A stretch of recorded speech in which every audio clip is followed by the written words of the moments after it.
¿Cómo les va? De nuevo presentes aquí en Sociología de la Educación, en esta primera clase donde vamos a trabajar la definición y el método de la sociología de la educación. Bueno, en primer lugar vamos a tratar de dar una definición, ustedes en el libro van a encontrar varias. Tenemos que expresar primero que nada que la sociología es una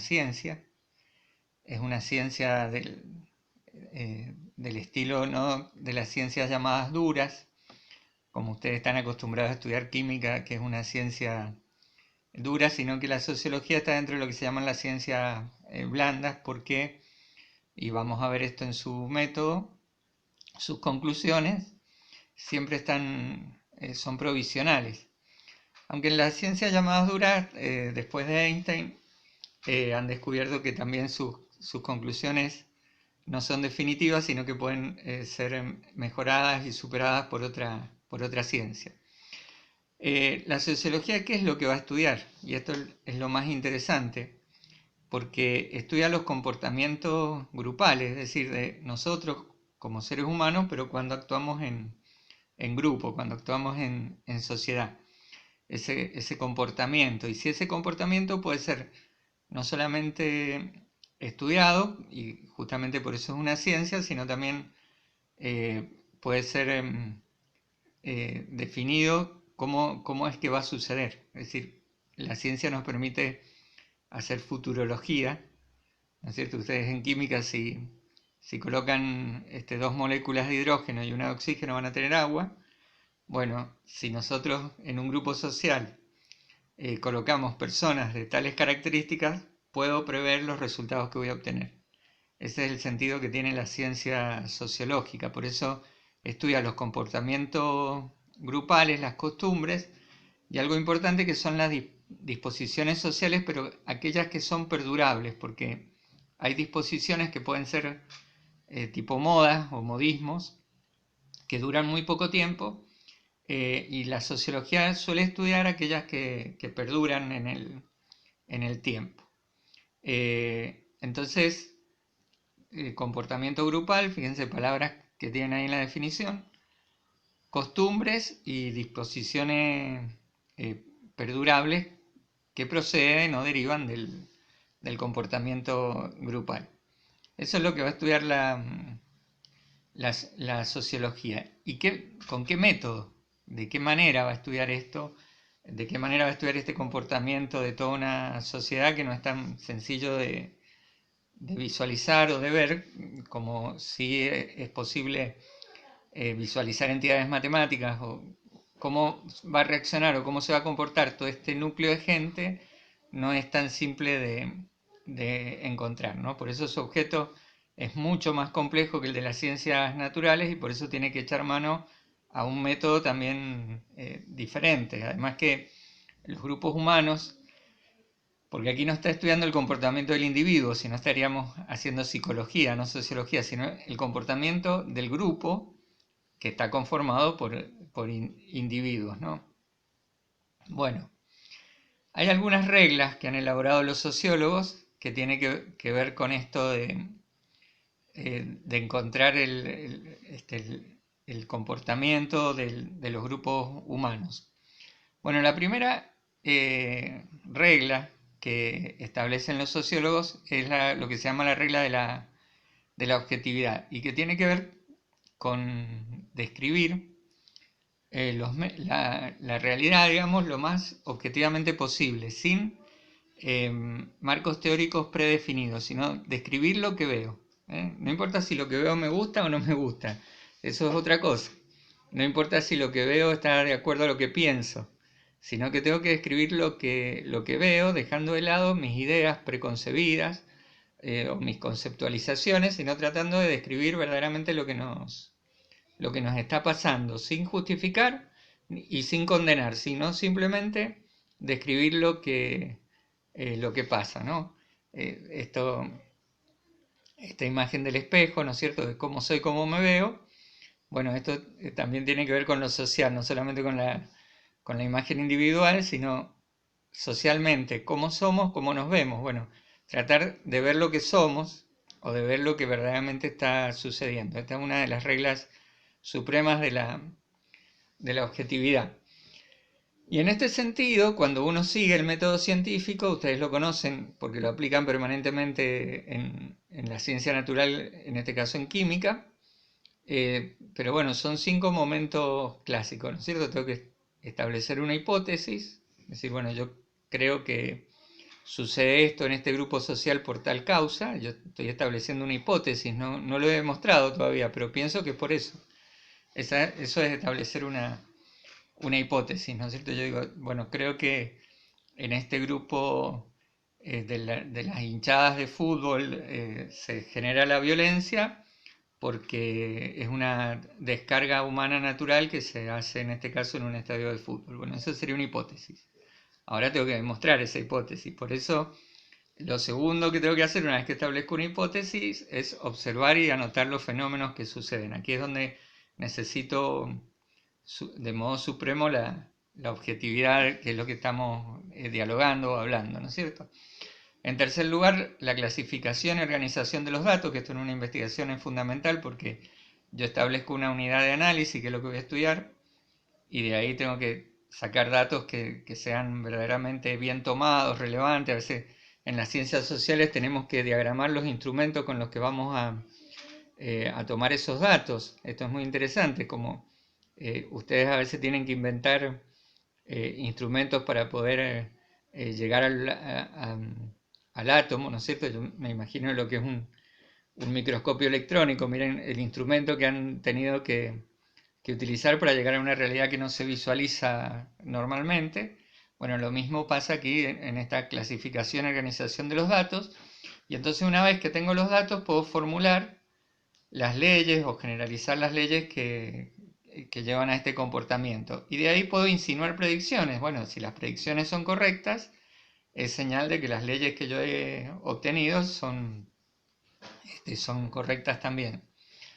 Bueno, Durkheim, que es uno de los grandes originadores de la ciencia sociológica y que uno de los primeros en estudiar la sociología de la educación, esto les va a tocar prepararlo a ustedes, a los grandes sociólogos y presentarnos, hacer una pequeña presentación de estos filósofos. Bueno, Durkheim ha procurado establecer algunas reglas que aseguren el carácter empírico científico de la sociología. Están muy buenas las reglas de Durkheim.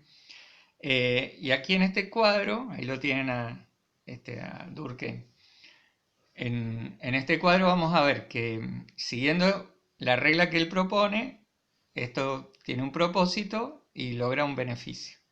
Entonces, por eso es tan importante, porque él estableció, bueno, esta regla cumple con este propósito y llega a este beneficio. Esto me parece ya de por sí un método. Es decir, si nosotros en cualquier investigación establecemos que todas las reglas, leyes o principios derivan de un propósito y obtienen un beneficio, ya eso es un método, ¿se entiende?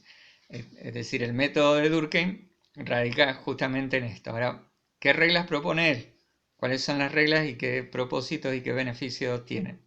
Bueno, fíjense, la primera es tratar los hechos sociales como si fueran cosas, como si fueran objetos, justamente un objeto de estudio. Un objeto de estudio es un hecho social. Esto que decíamos recién, voy a tomar un mate, permiso, con el permiso de ustedes. Esto que decíamos recién de las barras bravas, supongamos. O en una escuela uno podría ver un hecho social que sería la droga en un establecimiento, como un problema, ¿no es cierto? Un hecho social podría darse. Bueno, eso, establecerlo como es un objeto de estudio, establecerlo como si fuera una cosa. ¿Para qué? ¿Con qué propósito? Con buscar la objetividad. Entonces, otorgaría esto, al buscar la objetividad, el carácter científico de la investigación. Ese sería el beneficio. La segunda regla es que lo que se observa corresponde a la sociedad y se explica desde la misma sociedad. Es decir, no buscar acá explicaciones que estén fuera del ámbito social, como puede ser lo religioso, causas externas que no tienen que ver con la sociedad que radica, sino que todo lo que uno observa en una sociedad se explica por ella misma. Tengo que buscar las explicaciones dentro de ese ámbito social. Entonces, si yo estoy hablando de la droga en la escuela, no puedo decir, bueno, porque se insertaron carteles en el barrio, carteles de droga, sino tiene que estar dentro del ámbito social que yo estoy estudiando. Es decir, ¿por qué en esta escuela y en esta sociedad que está rodeándose tenemos el problema de la droga? Entonces, la solución la voy a encontrar dentro, no tengo que buscar una solución fuera del grupo social que estoy investigando, que estoy estudiando. Esto para poder encontrar el orden social de las causas, porque si no, nunca daríamos o seríamos capaces de generar previsiones, que es lo que establece la regla del método, ¿no es cierto? Y así erradicar supersticiones y explicaciones sobrenaturales que eran muy comunes en la época de Durkheim. En tercer lugar, vamos a tener que abandonar los prejuicios. Esto nos cuesta mucho, más en la época de Argentina que estamos viviendo, donde hay muchísimos prejuicios de orden político. Esto también, a veces la política es como la religión, no nos deja ver objetivamente, porque si hay un partido gobernando, va a tratar de minimizar los problemas sociales que estamos observando, y el otro, al contrario, lo va a tratar de maximizar. Entonces, esto es un problema. Entonces debemos abandonar los prejuicios, eliminar la subjetividad, las creencias y los valores a la hora de investigar, porque estamos investigando hechos que van a ser tratados como cosas. Y esto nos va a permitir ser imparciales y objetivos en la explicación de los hechos. Esto es lo que nos propone Durkheim y para mí es fundamental. Aquí hay muchos autores que lo discuten esto. Dice que no podemos dejar de lado la subjetividad, pero créanme que aquí les voy a hablar como investigador y tengo un doctorado, entonces yo hice un doctorado, hemos investigado muchísimo y podemos decir que somos expertos en investigación, aquellos que hemos podido realizar este tipo de estudio. Y yo creo en intentar la objetividad, por más que uno subjetivamente se pare en un paradigma, lógicamente, pero si yo ese paradigma lo hago expreso, lo manifiesto y me doy cuenta y lo hago consciente, lograremos ver qué cosas influyen en la observación de ese paradigma o no. Esto es muy importante. Bueno, en cuarto lugar, perdón, la cuarta regla es que los hechos tengan características comunes, es decir, ¿no? Que tendrán que ver los melones con los chanchos, más que son el alimento. Bueno, esto tiene que ver con que lo que estemos estudiando, que los hechos pueda caracterizar algo en común que tenga que ver, no algo que a veces uno busca una relación que está tirada de los pelos y cuando en realidad esa relación no está. Por eso no debemos imponer el objeto de la investigación, sino que tenemos que encontrar verdaderas características comunes para lograr encontrar la estructura social válida de lo que estamos investigando. Y observar los hechos por su carácter social y no individual, porque esto también, yo puedo analizar, fíjense, les voy a poner un ejemplo, ustedes se van a dar una idea inmediatamente, ¿no? Si yo analizo un equipo de fútbol, no me puedo detener en sus individualidades, porque estoy analizando cómo funciona un equipo. Que las individualidades de ese equipo tengan mucho que ver en cómo funciona ese equipo es una cosa, pero la individualidad en función de lo social, no lo social en función de la individualidad. Esto es muy, muy importante. Y por último, observar, estábamos observando el hecho por su carácter social y no individual, y por eso al analizar lo social no me tengo que involucrar o confundir con análisis de tipo psicológico, que es lo que haría lo individual. Esto es lo que hablábamos recién. Y esto nos va a poder permitir identificar aquellas estructuras sociales que son las que nos interesan. Bueno, 5 reglas que son básicas en una investigación de carácter social. Nosotros como educadores vivimos investigando, nosotros tenemos que investigar, supónganse, hacemos un diagnóstico, ¿cómo es el grupo? Decimos, ¿cómo es estoy dando clase en un primer año, supónganse ustedes, un tercero de química, digo, bueno, ¿Cómo es mi grupo de estos numerosos estudiantes que tengo? Tengo que analizarlos como grupo. Bueno, es toda una investigación. Y si lo quiero hacer desde el punto de vista social, como una estructura social, tendría que seguir las reglas del método de Durkheim. Desgraciadamente esto lo vemos en el profesorado, porque por eso tienen esta materia que se llama Sociología de la Educación, pero después, a la hora de hacer nuestros diagnósticos, no seguimos los científicos, sino que seguimos nuestras intuiciones, terminamos, discúlpenme la palabra que voy a usar, terminamos chapoteando en los diagnósticos que hacemos en el aula y no estamos haciendo un diagnóstico sociológico como corresponde, habiendo estudiado las reglas de cómo se hace esto, ¿no? Bueno,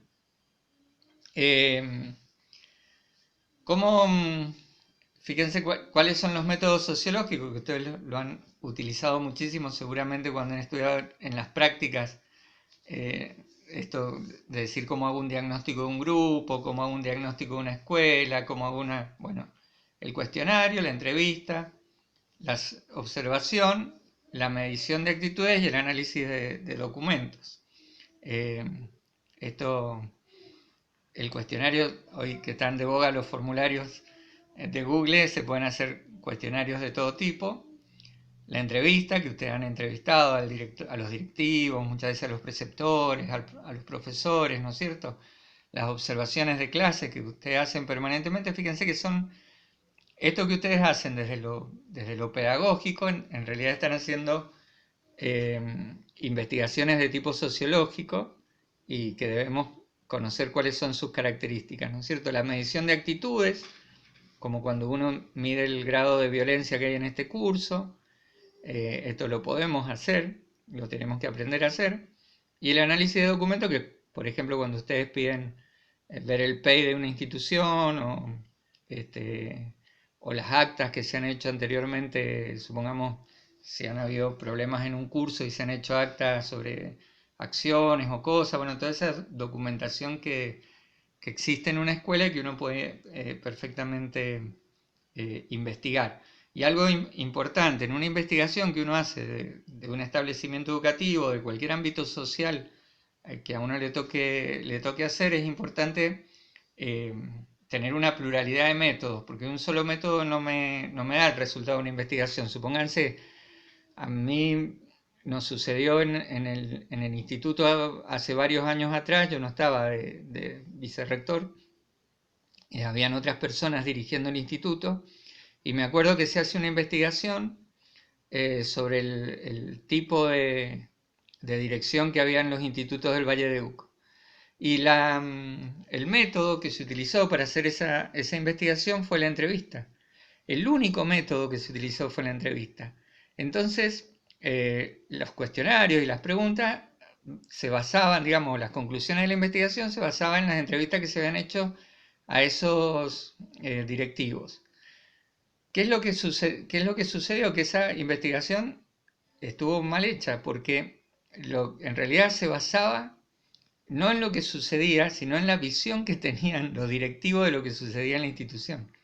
¿Se dan cuenta la diferencia? Es decir, yo te puedo explicar lo que sucede en la institución y si vos me podés hacer una entrevista, pero va a ser mi observación. Vos, para poder saber lo que pasa en una institución, y vas a tener que hacer un análisis de documentos, por ejemplo, las actas de un consejo directivo, las actas de un consejo académico. Ahí vas a poder vos ir más allá de una entrevista, es más, a un solo actor institucional, porque si la entrevista hubiese estado hecha a todos los actores institucionales, ahí sí hubiésemos logrado una metodología de mayor objetividad. ¿Se dan cuenta entonces? Cuando uno diagrama una investigación y quiere llegar a los hechos sociales, tengo muchas veces que utilizar una pluralidad de métodos, porque si no, no voy a llegar al objetivo final. Bueno, esto es como el pantallazo de la primera unidad que van a tener que estudiar y que leer del libro de Antonio Guevara, la primera parte, pero lo que me gustaría que hiciéramos acá es que hiciéramos un análisis de aquello que ustedes han analizado cuando han ido a un establecimiento educativo. Quiero que me cuenten ya sea por audio, en el grupo de WhatsApp, que me cuenten ustedes qué tipo de investigaciones han hecho,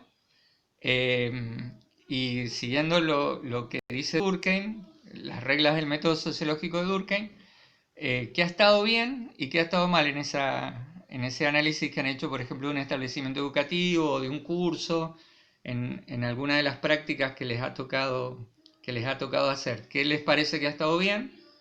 O sea, hagamos como una meta reflexión de esa práctica que han hecho. ¿Qué les parece que ha estado bien? ¿Qué les parece que ha estado mal? ¿Qué errores han cometido? ¿Y qué cosas no deberían cometer? Así que esta es la primera tarea para esta semana, estas 2 primeras semanas, digamos. Vamos a leer y analizar las investigaciones que hemos realizado. Esto me lo van a devolver entonces con un audio en el grupo de WhatsApp. Bueno, espero sus devoluciones. Espero que haya sido clara la clase, que haya podido llegar a través de la pantalla hasta el corazón de ustedes. A Noelia la conozco, a Gastón nos hemos cruzado en el instituto, pero no hemos tenido la oportunidad de dialogar más que ahora de modo virtual, pero creo conocerte, Gastón, y sé todo el esfuerzo que estás haciendo de este numeroso curso de sociología. Les mando un gran saludo, un abrazo, estoy con ustedes, acompañándolos, lo que necesiten me avisan y estamos en contacto. Un gran saludo.